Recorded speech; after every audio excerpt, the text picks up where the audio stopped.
Penembak jitu wanita tidak pernah meleset akan membunuh Presiden Amerika Serikat yang baru terpilih. Siapa sangka dia baru saja membuka lensa 8X. Presiden melihat cahaya itu terpantul. Dia tahu dia sedang menjadi sasaran penembak jitu. Bukan saja dia tidak panik, sebaliknya menghitung secara akurat, intelijen dan si pembunuh berjarak 3.300 meter. Dengan tembakan, dia bisa dengan mudah menghindari peluru. Tapi Presiden sengaja tertembak di bahu. Ternyata dia sudah memperkirakannya, dibunuh akan menerima lebih banyak dukungan publik. Tapi siapa sangka Presiden akan melakukan peretasan ini? Setahun yang lalu dia masih anak miskin. Brian menganggap dirinya seorang novelis terkemuka. Tapi dia tidak bisa menulis satu kata pun selama 3 bulan. Bahkan pacarnya yang telah bersamanya selama bertahun-tahun juga memilih untuk meninggalkannya. Sejak saat itu Brian hanya bisa meminum alkohol setiap hari untuk melupakan kesedihan. Sampai hari ini saya bertemu kembali dengan mantan istri saya. Membuat orang-orang yang berada di posisi terbawah menyukai Anda. Melihat harapan untuk hidup. Karena kakak iparnya tidak sekedar berpakaian mencolok. Sebotol anggur berharga dari tahun 82 mengatakan beli. Alasan kenapa dia punya kemampuan menghasilkan uang seperti itu karena pil penetrasi yang dikembangkan oleh perusahaan Anda. Faktanya, kita hanya mengembangkan 20% otak kita. Tapi obat ini bisa membuat otak bekerja 100%. Brian tidak percaya dengan apa yang dikatakannya. Saya pikir itu hanya obat baru. Padahal awalnya dia menolak. Tapi ku dengar pil ini berharga $800. Masih terpaksa menerima, karena hidup sudah sangat menyedihkan. Mengapa tidak meminum pil ini dan menikmatinya? Jadi dia menelannya dengan tegas, tanpa mengetahui bahwa itu adalah sebuah keputusan. Isi ulang paket lengkap VIP untuk hidup Anda. Brian baru saja kembali ke apartemen. Temui nyonya rumah untuk mengumpulkan uang sewa. Tapi dia terus menembak terus-menerus. Bukan saja Brian tidak menghindarinya. Sebaliknya, dia sangat percaya diri. Pupil matanya melebar. Segala sesuatu di sekitarnya langsung cerah dan transparan. Anda tidak hanya dapat mendengar suara-suara kecil yang sering luput dari perhatian. Aku bahkan bisa melihat dengan jelas setiap helai rambut sang induk semang. Bahkan hanya melirik ke sudut buku di tasnya. Konten di dalamnya muncul kata demi kata di pikiranku. Saat ini, Brian hanya mengandalkan beberapa detail kecil ini. Segera susun kata-kata untuk menenangkan nyonya rumah. Dia tidak menyukaiku, aku tidak menyalahkannya. Dia pikir aku gagal. Saya berharap saya bisa menelan pistol dan bunuh diri. Tapi saya tidak akan berkecil hati. Apakah karena tesisnya? Adegan tak terduga itu mengejutkan sang induk semang. Sesuai dengan isi buku tersebut, bukan hanya Brian berspekulasi bahwa sang induk semang sedang bersekolah di sekolah hukum. Sepertinya dia khawatir dengan tesis kelulusannya. Brian berkata terus terang, buku ini tidak cocok untuk referensi, karena ditulis oleh asisten penulis. Kemudian dia dengan penuh pertimbangan membimbingnya tentang cara meninjau dengan lebih efektif. Hanya dalam waktu 1 batang rokok, Brian mengubah sang induk semang dari marah menjadi kagum. Dia tidak hanya menghemat uang sewa selama 3 bulan. Bahkan ada kesempatan untuk berolahraga bersama nyonya rumah. Sekarang Brian telah mengaktifkan peretasan yang tidak pernah dia duga. Pil kecil yang menciptakan otak seperti Iron Man. Semua inspirasi mengalir seperti banjir. Sebuah novel yang tidak mungkin ditulis dalam 3 bulan terakhir. Hanya membutuhkan waktu 1 jam untuk menyelesaikannya. Keesokan harinya dia merasa cemas. Ingin mengirim novelnya ke penerbit. Tapi sang induk semang bahkan tidak repot-repot melihatnya. Dia mengira Brian tidak bisa menulis novel terlaris apapun. Tapi Brian berkata dengan percaya diri, cukup baca 3 halaman dan Anda akan meminta saya untuk memperbaruinya. Benar saja, Brian baru saja sampai di rumah. Menerima pesan teks dari bos saya. Brian, saya telah membaca lebih dari 40 halaman. Hubungi saya kembali dengan cepat, saya tidak bisa berhenti. Harap perbarui lebih cepat. Ucapan wanita itu membuat Brian bergairah. Nampaknya pada masa inilah lahir generasi penulis-penulis hebat. Namun, saat dia hendak menjawab bosnya, tiba-tiba udara dingin mengalir ke atas. Pupil matanya mulai melebar. Segala sesuatu di sekitar menjadi lebih terang dan jelas. Wawasan telah mencapai tingkat yang belum pernah terjadi sebelumnya. Menghadapi nyonya rumah yang mempermalukannya, dia bisa melihat dengan jelas setiap helai rambut lawannya. bahkan hanya melirik buku di tasnya. Seluruh isi buku itu juga muncul di benak saya. Inilah efek perkembangan otak hingga 100%, dan kemampuan untuk mengaktifkan peretasan ini. Semua bergantung pada pil beningnya, yang diberikan oleh kakak iparnya. Berdasarkan efek ajaibnya, itu tidak hanya memberi kekuatan mental pada Brian. Berbeda dari orang biasa, kreativitas juga jauh melampaui itu. Novel itu tidak selesai dalam 3 bulan. Sekarang hanya butuh 1 jam untuk sampai ke penerbit. Usai menonton, pemiliknya langsung memesan part 2. Saya pikir saya bisa mencapai puncak hidup saya. Tak disangka, efek pil tersebut hanya bertahan 24 jam. Brian tidak tahan, agar aku menjadi orang normal kembali. Maka ia bergegas menuju villa mewah milik kakak iparnya. Namun begitu dia masuk, dia melihat wajahnya memar. Dan penampilannya, juga ada dalam pikirannya. Dia memberitahu Brian dengan jelas. Obat tersebut belum disetujui oleh Food and Drug Administration. Sebelum memberinya pil, dia mencurinya dari perusahaan. Jika Anda ingin lebih, aku harus membeli sesuatu untuk dibawa pulang untuknya dulu. Terhadap tuntutan kakak iparnya yang tidak masuk akal, Brian menanggapi semuanya. Namun, Brian kembali dengan suasana hati yang gembira. Kemudian menemukan pintunya terbuka. Saat ini, rumah tidak hanya berantakan. Situasi tragis yang dialami saudara iparnya membuatnya tercengang. Dia segera mengangkat telepon untuk memanggil polisi. Tapi sambil menunggu polisi, Brian kemudian teringat tujuan perjalanannya. Memandangi rumah yang berantakan itu lagi. Rupanya pil tersebut membunuh saudara iparnya. Jadi dia segera memakai sarung tangannya dan mencari. Hasil seperti yang diharapkan. Di dalam oven dia menemukannya. Segepok uang dan sebungkus obat. Jumlah uang ini cukup untuk dia makan selama setahun. Lalu di kantor polisi, dia tidak mengatakan apapun tentang pil itu. Tapi dalam perjalanan pulang, lihat dia bertindak begitu agresif. Anda juga bisa menebak apa yang dia lakukan. Hanya sesaat, Brian telah merencanakan hidupnya. Pertama, dia meminta tukang cukur untuk memotong gaya rambut standar orang kaya. Kemudian selesaikan episode 2 dalam waktu 4 hari. Belajar piano dalam 3 hari. Hanya mendengar beberapa kata asing. Pergi ke bar dengan gadis asing. Dia juga menerapkan kekuatan komputasi super pada kasino. Pada titik ini, Brian telah sepenuhnya diretas. Tidak peduli di bidang apa Anda adalah orang elit. Dia juga bisa berbicara dengan percaya diri di depan mereka. Tapi bukan ini yang sebenarnya dia inginkan. Karena tujuan utamanya adalah menjadi Presiden Amerika Serikat. Tapi butuh banyak uang. Di mana saya bisa mendapatkan uang paling cepat? Selain pencurian, ada pasar saham. Jadi dia meminjam $100.000 dari rentenir. Lalu pergi ke pusat sekuritas untuk bekerja. Berkat obat berkah, dia dengan panik menghitung jumlah saham. Hanya membutuhkan waktu seminggu. Rekeningnya meningkat dari $100.000 menjadi $2 juta.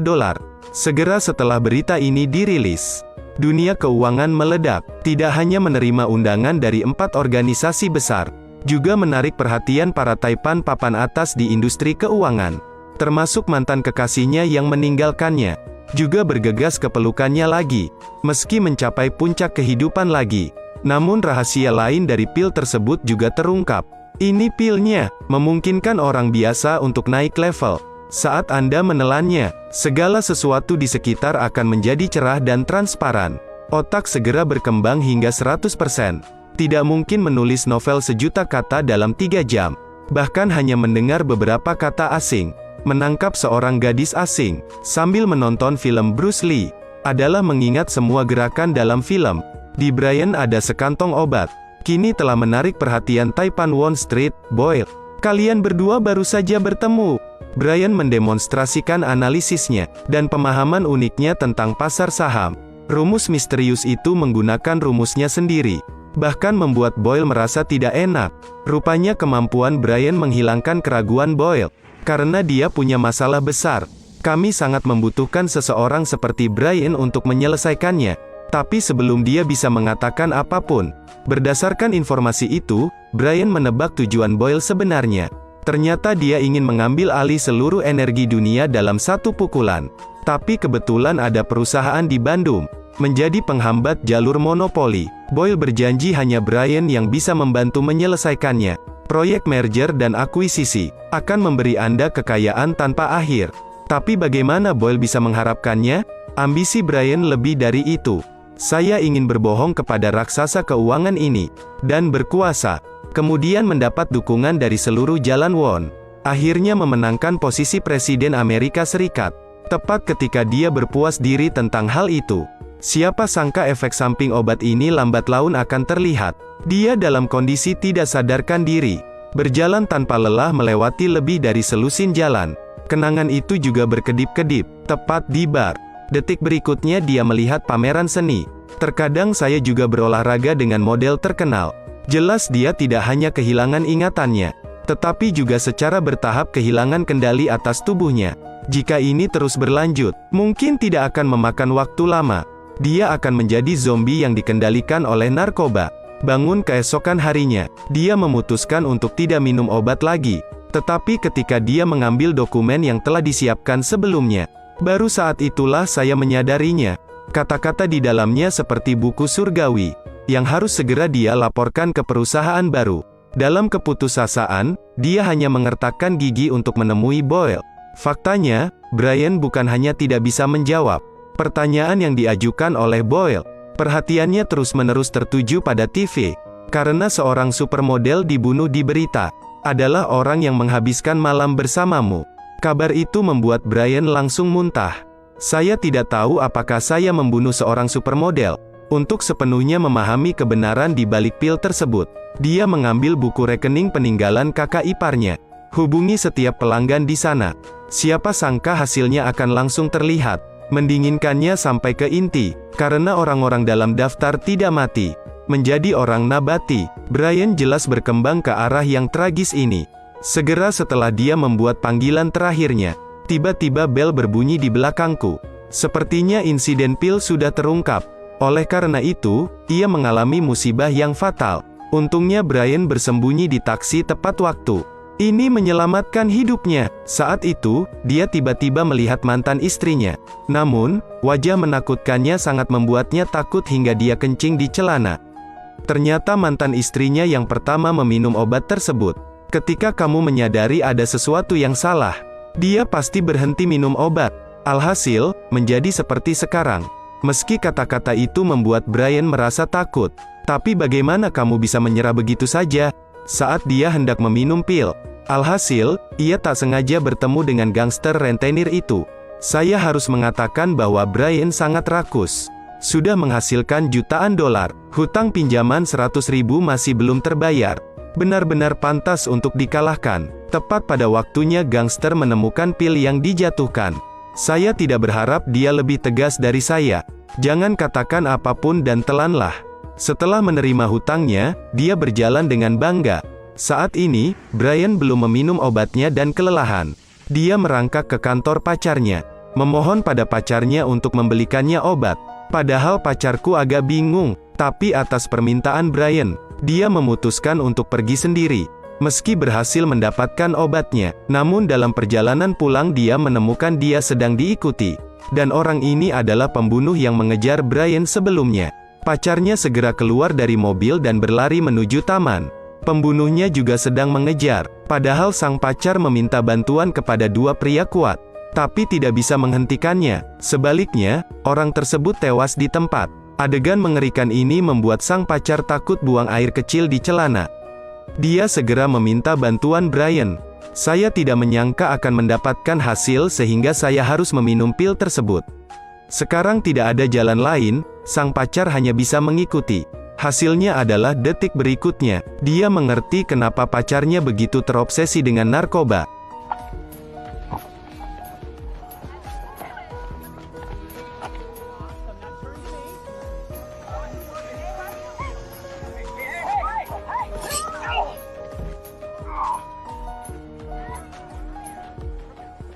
Padahal Brian sudah mendapatkan kembali kehidupan barunya. Namun masalah lain datang silih berganti. Mantan gangster itu merasakan kekuatan pil tersebut, mengancam Brian untuk menyerahkan obatnya. Brian juga tidak ingin terlibat dengannya. Keluarkan beberapa pil untuk mengusirnya. Saya semakin jarang melihat obat-obatan. Dia harus menyewa 2 pengawal, dan pindah ke rumah aman. Setelah semuanya terpasang, hanya dengan begitu Anda bisa fokus dengan sepenuh hati untuk mimpinya menjadi presiden. Hari-hari berikutnya, dia membantu bosnya memenangkan semua proyek ini ke proyek lain, juga menghasilkan banyak uang untuk memastikan pasokan obat yang berkelanjutan. Dia juga menghabiskan banyak uang untuk membeli laboratorium pembuatan obat. Berdasarkan kemampuan obat menghasilkan uang, Brian berhasil membantu bosnya menghancurkan perusahaan saingannya, menjadi legenda di industri energi monopoli. Bos Boyle juga memperhatikan, bakat seperti Brian tidak mungkin untuk bertahan lama di bawah kaki orang lain. Cepat atau lambat dia akan menjadi pesaingnya. Jelas sekali pandangannya terlalu sempit, karena tujuan Brian sebenarnya adalah menjadi Presiden Amerika Serikat. Namun kini dia terlibat kasus pembunuhan. Untuk menghindari kejahatan, dia menyewa pengacara paling kejam dengan gaji tinggi. Harus dikatakan bahwa pengacara tersebut benar-benar pantas mendapatkan namanya. Dia dengan cepat membantu Brian membersihkan namanya. Brian bergegas ke perusahaan untuk menandatangani perjanjian akhir. Namun presiden perusahaan Baydum tidak hadir. Tepat pada waktunya mereka mengantar istrinya ke mobil. Baru saat itulah Brian mengenali pengemudinya. Adalah seorang pembunuh yang ingin mengambil nyawanya. Sekarang Brian akhirnya mengerti. Ternyata dia ingin mengambilkan obat untuk bos Baydum. Rupanya obatnya telah dihentikan, tapi dia masih memiliki persediaan yang stabil. Tepat saat Brian mulai berpuas diri, sekelompok preman datang ke pintu lagi. Pintu baja tebal 8 meter. Tidak berpengaruh terhadap pemotong. Preman itu menerobos masuk dan menanyakan asal-muasal obat tersebut, dan memamerkan penemuan barunya. Ternyata suntikan membuat efek obat bertahan lebih lama. Tepat saat dia dengan bangga memamerkannya pada Brian, saya langsung ditusuk, membuat saya merinding. Dengan sangat cepat dia jatuh ke dalam genangan darah. Untuk membunuh 2 orang yang tersisa, Brian hanya bisa membuka mulutnya lebar-lebar, menghisap darah yang dicampur obat orang lain.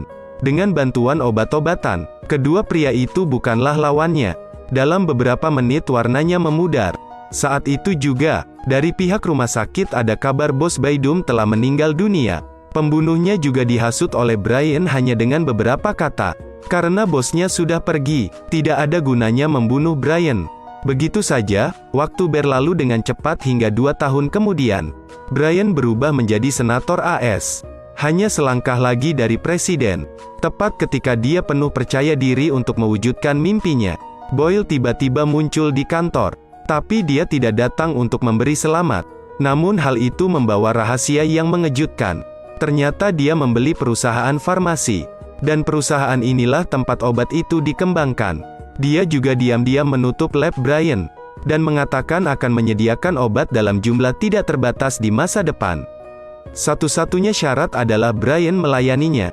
Sesuai dugaan, jahe tua masih lebih pedas. Tapi yang tidak dia duga adalah, Brian hanya tersenyum mendengar ancamannya. Karena Anda telah meningkatkan obatnya, tidak hanya tidak memiliki efek samping, istilah ini juga diperpanjang untuk selama-lamanya. Mendengar itu, Boyle mengatakan hal itu tidak mungkin. Saya tidak mengharapkan penampilan Brian selanjutnya akan mengubahnya sepenuhnya. Truk itu melaju dengan kecepatan 80 mil per jam, dan sopirnya mengirim pesan. Dia pasti akan menabrak taksi di depannya. Menghadapi eksistensi seperti miliknya, Boyle yang sekarat hanya bisa pergi dengan putus asa. Tidak ada apapun di dunia ini yang dapat menghentikannya sekarang, kecuali kalimat Cina ini. Midnight dan 2 kue lemak babi, tumis lobster dengan bawang putih. Jangan beri saya MSG. Serbet akan melindungi pakaian Anda, tapi tidak bisa melindungi tanganku yang kotor.